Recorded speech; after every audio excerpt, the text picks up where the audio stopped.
क्षमा से काया पलटिबा ज्यों क्यों बिरला भी योगी। हाँ, कबो न रहिबा रोगी, कभी रोगी नहीं रहोगे। तो इस प्रकार से इसको ज्यादा नहीं, बस युक्त हर विहरच्य युक्त चेष्टच्य कर्मसु युक्त स्वप्नावबोधच्य योगो भवति दुःखः। पाठ करना है, इसलिए बस थोड़ा सा समझ लेना है कि इस तरह हमारा आहार युक्त है। तोड़ते जाओ आहार को, अनिद्रा को मोड़ते जाओ, तब रोगी नहीं रहोगे, बल्कि छठवें क्षमा से कायाकल्प होता रहेगा। शरीर का वो रंग बदलेगा, क्या बात है। इसलिए आपके काया का कल्प भी हो जाएगा। युक्त स्वप्नावबोधस्य, सोना और जगना युक्त हो योगी का। सोना हो लेकिन वह युक्त सोना हो। तो युक्त सोना तब होगा जब वह निद्रा को मोड़ेगा। इसलिए हमारे साधु संत महात्माओं की बाणी है, निद्रा मोड़ो और आहार तोड़ो। युक्त आहार इसी को कहा जाता है। योग योगेश्वर की वाणी को समझना जब उनकी कृपा होती है तभी समझ में आता है। तो अब आगे क्या होता है, अब चित्त की बात। भोजन हो गया, आहार विहार, सोना जगना सब हो गया कि कैसे हो, ये सब कर्म ही तो हैं। योग युक्त हो, युक्त आहार हो, युक्त सोना हो, युक्त जगना हो, युक्त स्वप्नावबोधत, सोना जगना सब युक्त हो, योगी का युक्त रहता है। तो सिद्ध योगीराज के दरबार में आप सबका सोना, उठना, जगना, हर कार्य युक्त हो। एक बच्चे के जन्मोत्सव पर या कोई भी अपना जन्म दिवस मनाए, जिस दिन हो जन्म दिवस, उस दिन अध्याय 6 का पाठ करें। लेकिन इसके अर्थों को धीरे धीरे पहले पाठ ही करो, जैसे आवे गलत सही पाठ करो। उसके बाद प्रभु जी कृपा होगी, आगे क्या होगा। लेकिन आप ये करते रहो धीरे धीरे, तब इसके अर्थों को प्रभु जी की कृपा से समझ में आएगा। जब कब समझ में आएगा, ये भगवान शिव कहते हैं। समझ में तभी आएगा जब यक्ष देवी पराभक्ति यथा देवे तथा गुरु तत्ते कथिता है प्रकाशनते महात्मना। श्रीमद गुरु गीता के अंतर्गत भगवान शिव परम्बा पार्वती जी से कैलाश शिखर भी इस बात को कहते हैं कि जैसे परमात्मा में भक्ति है, परमात्मा का स्वरूप अपने गुरुदेव को जो समझकर, हाँ, परमात्मा के पास नहीं भटकता। परमात्मा वे ही हैं, नर के रूप में आ गए हैं और उनके चरणों में तथा तेनई प्रकारेण भक्ति अस्तु, भक्ति हो। तब तो उसी महात्मा के हृदय में वेद शास्त्र पुराण गीता उपनिषद के जो कहे गए हैं वो अर्थ उसी के हृदय में प्रकाशित होंगे। और कोई याद कर ले, कंठ कर ले, वेद मंत्रों को कंठ कर ले, वेदों के कहे हुए यथार्थ अर्थ प्रकाशित नहीं होंगे जब तक कि गुरुदेव को साक्षात परमात्मा का स्वरूप। लेकिन गुरु से बढ़ के परमात्मा को जो माने बैठा है, तो वहाँ ये प्रकाश नहीं होगा। ये भगवान शिव की वाणी है, कोई घाट खेलने वाला नहीं बता रहा। कैलाश शिखर, मानसरोवर ऐसे दिव्य स्थान में रहने वाले, इस संसार से परे जो कैलाश लोक है, वहाँ अधिवास है उनका, उन भगवान शिव की वाणी है। अगर इस भावना से, क्योंकि इसलिए मंत्र में, तीर्थ में, मंत्रे तीर्थे द्विजे देहे दैवज्ञे भेषजे गुरौ यादृशी भावना यस्य सिद्धिर्भवति तादृशी। मंत्र में, तीर्थ में, आदि आदि बातें हैं। ऐसे गुरु में, गुरुदेव में जिनकी जो भावना होती वही सिद्ध हो जाता। अरे राम राम, उम्दी सुमदी भावना गुरुदेव में करना चाहिए तो वही सिद्ध होगा। लेकिन हम ऊंची भावना नहीं, उनको कहते हैं हमारी की नहीं तो खात पियत हैं, सोवत हैं, रोवत हैं, जागत हैं, चलत हैं, फिरत हैं, हंसत हैं। हमारी की नहीं तो राव राव, इस तरह से मानुषी बुद्धि, मनुष्य। अरे इनको मनुष्य न समझो तुम हाथ पैर वाले। तुलसी वृक्ष न जानिए, गाय न जानो ढोर। तुलसी वृक्ष न जानिए, तुलसी को, वृंदा को वृक्ष न समझो। तुलसी वृक्ष न जानिए, गाय न जानो ढोर। ढोर माने पशु, गाय को पशु मत समझना। सदगुरु मनुज न जानियो, ये तीनों नंद किशोर, ये तीनों नंद किशोर।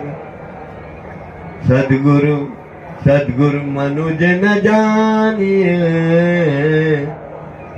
ये तीनों नंद किशोर। नंद के लाला हैं, कृष्ण भगवान हैं। हाँ, लेकिन हम नहीं, अभी ये गले के नीचे उतरेगा नहीं, कैसे?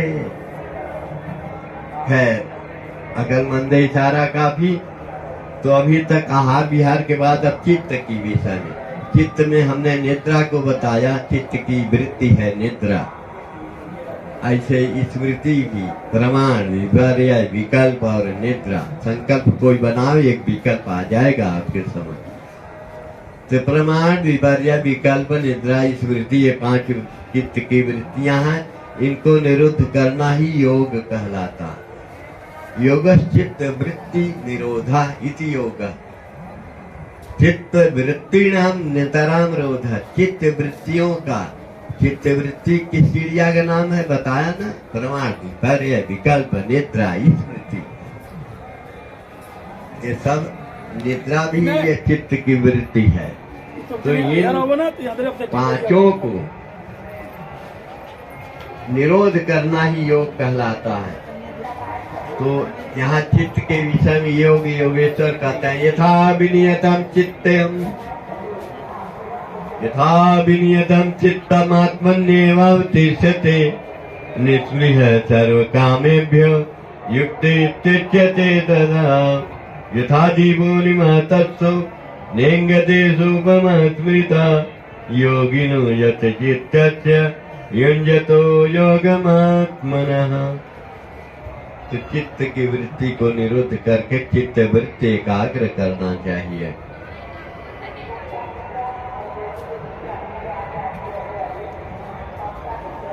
है तो ये समझ में नहीं आ रहा है आप सबको। हम समझाएंगे तो फिर समय लगेगा। इसीलिए चलो इतना तो जान रहे कि चित्त है हमारा सूक्ष्म शरीर का एक भाग है। मन बुद्धि चित्त अहंकार, उसमें चित्त है। चित्त भूमि है, आधार यष्टि है, और चित्त में ही वृत्तियों का अधिवास हुआ करता है। और ये प्रवाह इतना तीव्र होता है कि 5 धाराएं बहा करती हैं। ये प्रवाहमान, ये चित्त की वृत्तियां जैसे नदी, एक नदी बहा करती है, 5 नदियां बह रही हैं। उनके वृत्ति, उनके गतिविधि का अवरोध एक योगी कर सकता है। ऐसा यह योग मार्ग है, पवित्र मार्ग है। चित्त चंचल नहीं, एकाग्र होता है, तब योग का श्री गणेश होता है। यत्तो परमते चित्तम निरुद्धम योग तेजया सेवया यत्र चैवात्मनात्मानं पश्यन्नात्मनि तुष्यति सुखमात्यन्तिकं यत् बुद्धिग्राह्यमतीन्द्रियं वेत्ति यत्र न चैवायं इस चलति तत्त्वतो यं लब्ध्वा चापरं लभं मन्यते नाधिकं ततः यस्मिन् स्थितो न दुःखेन गुरुणापि विचाल्यते तं विद्यात् दुःखसंयोग वियोगं योगसंज्ञितम् स निश्चयेन योक्तव्यो योगो निर्विण्यचेतसा संकल्पप्रभवान् कामस्तक्त्वा सर्वानुशेषतः मनसैवेन्द्रियग्रामं विनियम्य समन्ततः शनैः शनैरुपमेद्बुद्ध्या धृतिगृहीतया आत्मसंस्थमनः कृत्वा न किंचिदपि चिंतयेत्। सार बात आ गया। ध्यान में बैठो, ध्यान कर्म है, कर्म का उपसंहार में सार बातें बताई जा रही हैं कि ध्यान में बैठो यह कर्म है, ध्यान में बैठना ये कर्म है, यह सत्कर्म है। बन बन डोले पक्षी बोले साधु किया विचार रे कौन कहाँ सत्कर्म किया। ये सत्कर्म पारायण इस पवित्र तीर्थराज प्रयाग क्षेत्र में सिद्ध योगीराज के दरबार में बैठकर अवश्य ध्यान खूब करना चाहिए। भजन ध्यान, ध्यान से थक जाए तो जप करे, जब से थक जाए तो ध्यान करे। क्या बात है, ऐसे पवित्र क्षेत्र में ये इसका अभ्यास करना चाहिए। तो सत्कर्म इस तरह से करो। साधु विचार करता है कौन कहाँ कितना सत्कर्म किया है, वो साधना करने वाला ही उस पर विचार करता है। जो साधना नहीं करता वो क्या विचार करेगा। साधु किया विचार रे नहीं रे नहीं होना चाहिए। बन बन डोले पक्षी बोले साधु किया विचार हो कौन कहाँ सत्कर्म किया।